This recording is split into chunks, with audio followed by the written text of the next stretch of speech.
What's up everybody and welcome back to the channel. Today we're going to look at Blood Feud, which is a stasis submachine gun which was introduced during Season of the Plunder, and it is also a weapon that you can unlock the blueprint for and eventually craft for yourself, thereby ensuring that you get exactly the PVE or the PvP version of this weapon that you're looking for. Now, first of all, the stability on the submachine gun is abysmal, so we are going to be trying to add barrels, magazines and different things to it to improve this situation and turn it from something which is fairly inaccurate into much more of a laser beam if we can. Now, diving headfirst into the PvP version of this submachine gun, we're going to be picking up small bore in our barrel slot due to the fact that small bore gives us stability as well as range. Submachine guns generally don't have fantastic range, so we want to be bumping this up a little bit so we can be further away from our enemies when we start engaging them. We definitely want to be adding in whatever we can to the stability because, as mentioned before, this weapon itself has terrible stability, and so therefore it's kind of like all over the place. So we want to do whatever we can to just stabilize that aim, stabilize that, flow of bullets so that we can hit more things while we are spraying. Now we are going to bundle small bore with accurized rounds, which is going to bump up our range by another 10, which is huge. This is going to get us to almost 50 range on a submachine gun, which is kind of like the best that you can hope for on a weapon of this kind.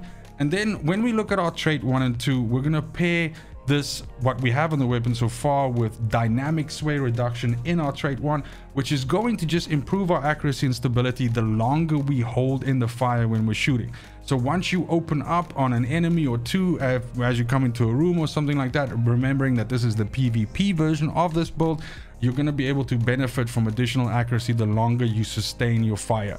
Now, when you couple that with elemental capacitor, which is a trait that gives you different effects based on the element that the weapon has. So if this is a solar, this gives you a different benefit to, for instance, if this is a stasis. Now, since this is a stasis submachine gun, what elemental capacitor is going to do for you is it's going to help you control recoil, and it's actually going to give you faster movement speed when you are ADSing and looking down. Now, both of these two things are beneficial to this particular weapon, because if you don't want to hip fire and spray with this, then aiming down sight, it means you're going to be more mobile, and this is going to give you additional recoil control, which is something that is important to make this weapon feel more accurate and make you land more shots. Now, in your origin trait, you have right hook, which says that when you deal melee damage, you get additional target acquisition and range for a short amount of time, and if you keep on dealing melee damage, you can keep on extending this effect. Now, this can be somewhat useful in a PvP situation where you could, for instance, hit someone and then benefit off of this effect. But certainly, I think right hook is maybe more suited for PvE kind of situation, so you're not getting a lot of benefit from you. Different to how I usually build my weapons, we are absolutely going to be using a stability masterwork here just to push that stability up even a little bit more. Even with all of these things that we've added onto the stability here, you still come in under 30 for this, and that is one of the reasons why the control on this weapon feels extremely rough if you don't stack some stability on it.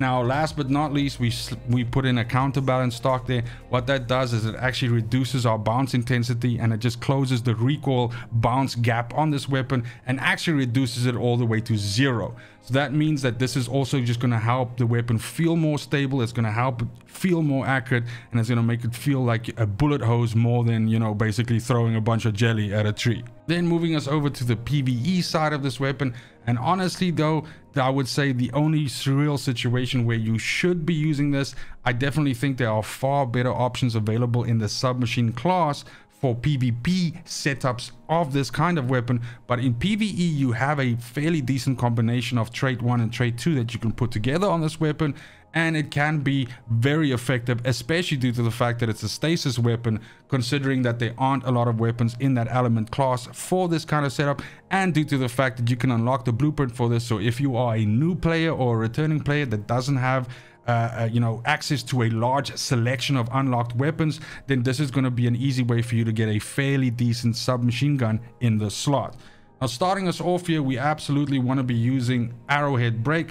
What that's going to do is, again, as we saw with the counterbalance stock on the PvP side, this is going to crush that bounce intensity and just essentially make us more accurate with the weapon.